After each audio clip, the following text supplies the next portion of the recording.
I am joined today by Lauri-Ann Ainsworth, who is the CEO of the Branson Centre of Entrepreneurship in the Caribbean.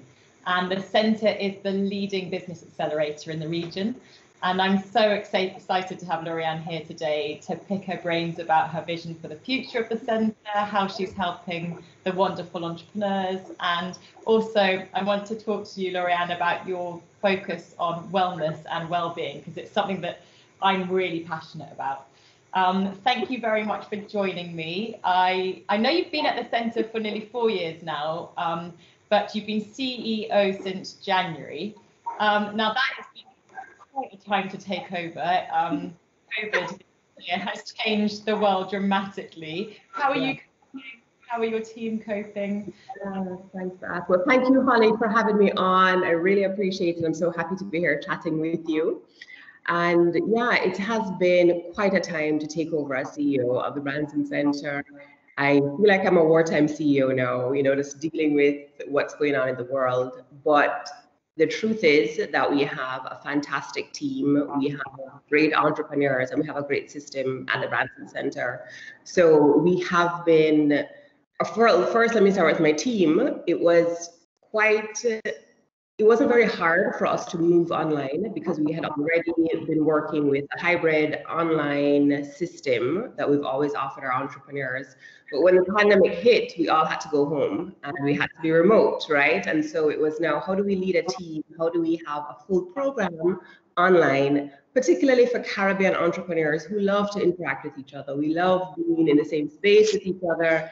So it took a lot of rethinking. It took a lot of ensuring that we're connected to each other as a team to make sure that everyone's doing what they need to be doing so that we can keep the Branson Centre running like a well-oiled machine. So it just took a lot of everyone's dedication. Yeah, I think the whole world's been feeling like that, hasn't it? But it hasn't been easy. So well done. You sound like you did a great job in that. Thank you. So really well done. I've always been so impressed by the Branson Centres and how you sort of cultivate and support the entrepreneurs across the Caribbean. Can you tell me a little bit more about what you do, and also has any of that changed in COVID-19?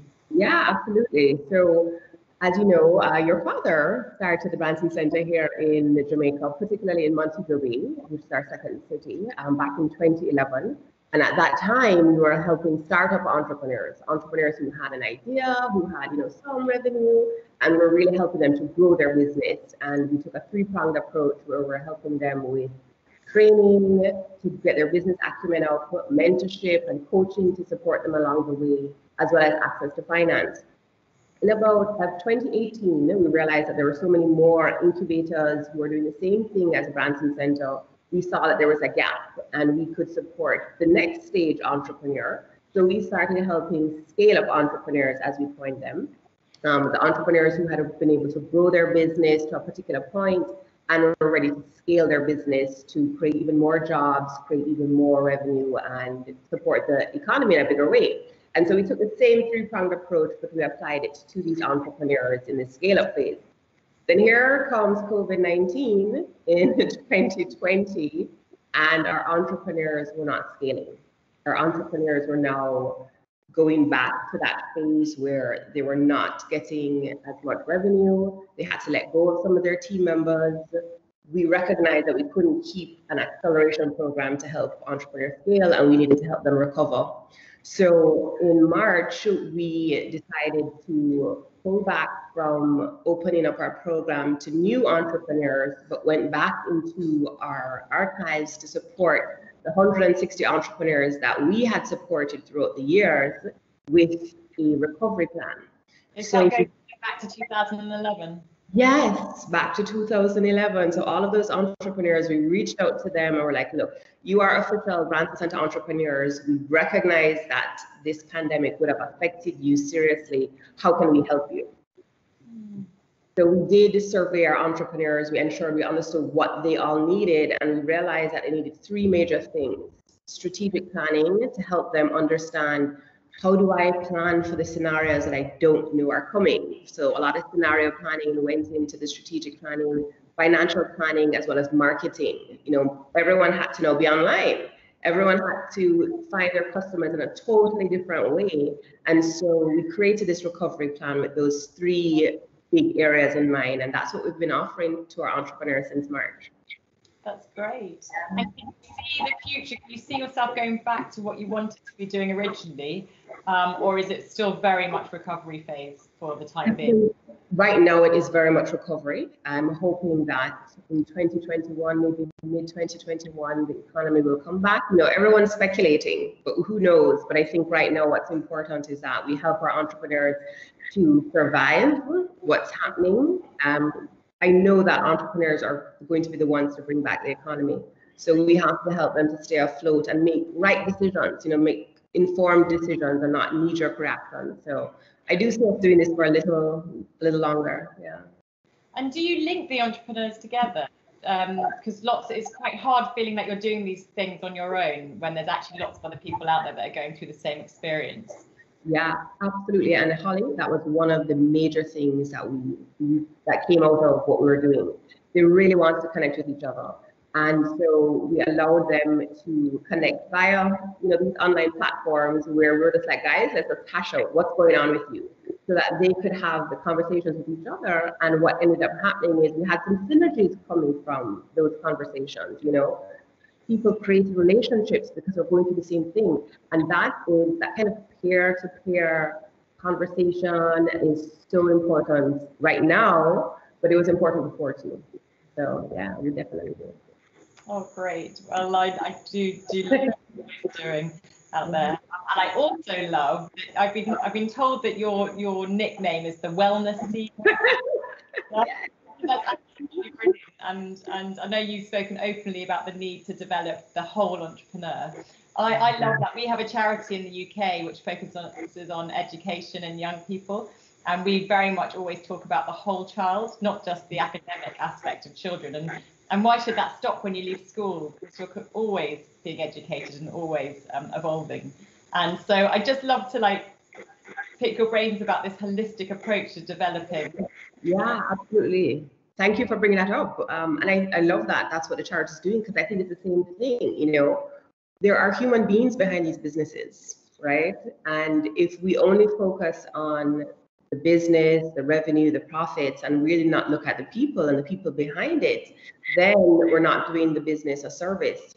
So for me personally, I am a wellness coach. Wellness has been something that I took on because I burnt out, because, you know, I became a mom with 2 kids and trying to manage business and life in general. I burnt out, and I recognized how important self-care is and how important it is to develop all facets of you, not just your, you know, your business side, your business acumen, every aspect of you. And when I became CEO, that was one of the things that I wanted to bring to the role. You know, I think everyone brings their own personality and their strengths. And for me, it was, how can I support these entrepreneurs in a way that they walk away feeling like they got something personally as well that supports them in their everyday life. And for me, it's looking at the 3 S's: support, systems, support, and self-care, to help you to truly thrive in life and business. So it's something that I bring to the entrepreneurs and I bring to my team because it's what I practice. I love it so much. So happy to have you. And to be to avoid burnout. And I love the idea of making sure you look after yourself as well as looking after your business. Businesses are just so high intensity. Startups, they take all your time up. You literally feel like you've got no time for anything else. They're difficult, they're stressful, you know, all those things. And actually, if you can take time for yourself, it makes it so much easier to get through the day. Absolutely, that's exactly it, Holly. That's exactly it. So it's really important. And entrepreneurs love it. You know, when I stepped in and I really sat and spoke with them, and they were like, you know, I have all of this stuff going on, and then I go home and I have to bring that stuff because your business life and your personal life, we can't separate them. And I think that's something that we need to recognize in this day and age. So how do we support that entrepreneur when they go home and they know that I can drop this, or, you know, here are the systems that I've put in place to free up my time as the CEO of the business, you know, that I can go home and spend time with my family, or I can go take a run. So what are your top tips for stopping burnout? Yeah, so there's definitely those 3 S's. So systems, how can you create systems in your business? Are there tasks that can be automated that you don't have to do all the time? How can you create repeatable systems in your business so that you can make it more efficient, you can tweak it, or you can get a team to start doing those tasks that are systematized, which brings me to support. Support is so important. You can't do it alone. And I think for a lot of entrepreneurs, particularly startups, who want to bootstrap it, you do need support. And so looking for people who can support you with those systems or support you to take some tasks off so that you can really focus on high value activities, revenue generating, keep you in your zone of genius, particularly if you're the CEO of your business. That's really important. And then taking the time for self-care. So ensuring that you bake in self-care into your day. So even if it's an hour, a power hour in the morning, or it's, taking 10-minute break every hour so that you can decompress. And one other one that I really think is important, and it's backed by science, there's only so much work that you can do in a day, really focused, dedicated work. Try to figure out what your rhythm is. See when your time is that you can dedicate that 2 hours to getting some serious work done, and then schedule your day around that so that you can be more productive. And I think that will help with burnout, all of those. Oh, yeah, I love that. Talking being more productive, we've sort of been thrown into an era of working from home, which can be really quite daunting for some people. And it has been, I think, for nearly everyone. Everyone's had to find their rhythm and find their way of working from home. And some days you feel like you're nailing it, and other days you think you're being so unproductive. What's your advice to your team on how to be genuinely productive at home, as opposed to just sort of feeling like you're being productive and you get to the end of the day and you're like, oh, I'm not sure what I've actually done today? Yeah, absolutely. And that's something that we experienced where, my entire team went online and we're no longer beside each other to kind of say, hey, what are you doing? Or, understanding the progress we're making.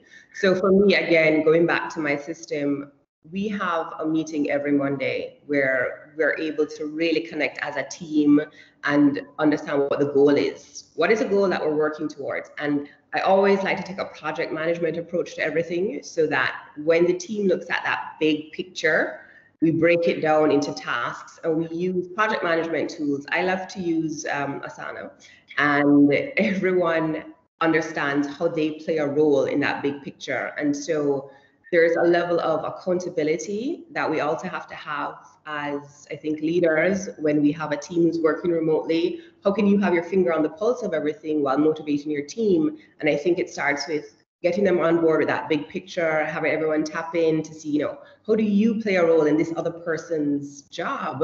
And we see that and then break it down into those tasks with timelines so that everyone has accountability, knowing that what you're doing, if you don't get it done, it's going to impact someone else. And then I think making time to have those conversations with your team, where I have one-on-one meetings with my team. So besides that big meeting, just to check in on them, what's going on. And it's not what's going on with your task, but what's going on with you, so that they know that there's a genuine care for them. If there is an issue or a roadblock, how can I help? How can I support? So those are ways that I get my team to be motivated, support them, and also let them know that I totally endorse them making space for self-care, taking a break. I'm results oriented. I'm not watching the clock, but I want to get the results. Make sure you take the time. So that's how I do it. Well, I love the way how you do it. I've really found that with the being online nowadays, with most of your meetings, is you do miss out on that chit chat about each other. If you're sitting into a meeting room waiting for everyone to arrive, you're likely to start asking, how's your family? What did you do at the weekend? Those sort of questions where you learn about the person as opposed to just the person you work with. Exactly. And I think it's really making the conscious effort, as you say, to ask those questions so you know how people really are. Yeah, definitely. Absolutely. I miss those things too. I miss a chit chat. We call it tea time. We would go down to the to the kitchenette, have tea and chat a little bit. But yeah, it's making space for that. I think it's so important. Yeah, exactly. So what's next for you? What's next for the centre? What do you think's next for your brilliant entrepreneurs? So We are actually going to have our first virtual summit in November, between November 16th to the 22nd, which we're very excited about. We usually have an in-person summit, but this year we're taking it online because that's the theme of 2020. And we have a lineup of amazing speakers who are going to be talking about leadership in the digital age, how to grow your business online, how to use online to support your business. So it's going to be amazing, and that's what's next for the center. We have a couple of our entrepreneurs who are going to be on there as well. And we're going to be launching our third Recovery Resilience program for our entrepreneurs. That's coming up. And we are actively working on creating a self-study hub for other entrepreneurs, not just Branson Centre entrepreneurs, who can access some of our training so that they can move forward with their business. They can get access to business acumen. And we actually do have a resource page on the Branson Centre's website right now where we have some resources that are great and can definitely help any entrepreneur around the world. Definitely check that out. That's at bransoncenter.co/resources. And for me, I've just launched my podcast, which I'm very excited about. And it talks about a lot of what we've been talking about today, Holly. It's called the Thriving CEO Podcast. And it is about how you, as a solo entrepreneur or a coach or online course creator, can thrive in life and business. So it's self-care, it's the systems, it's the support, all of that I talk about my own experiences, and I interview amazing people talking about how they do it as well. Great, I absolutely cannot wait to see that. So how many episodes do you have out? So I have 5 episodes out right now. I literally just launched it, and it was one of those things that came up during COVID, right? So everyone launched something, and I thought, how can I support? I was doing a lot of conversations about self-care and how people were managing, and here it is. I was at home with 2 kids who sometimes driving me crazy, and I really wanted to take that approach where, how do I support with my own experience? How can I help people, even if get a few golden nuggets of what I'm doing to maintain my own sanity? So so I was very excited to launch it. So just launched, freshly baked. Congratulations. That'll be my next download when I leave this interview. Thank you.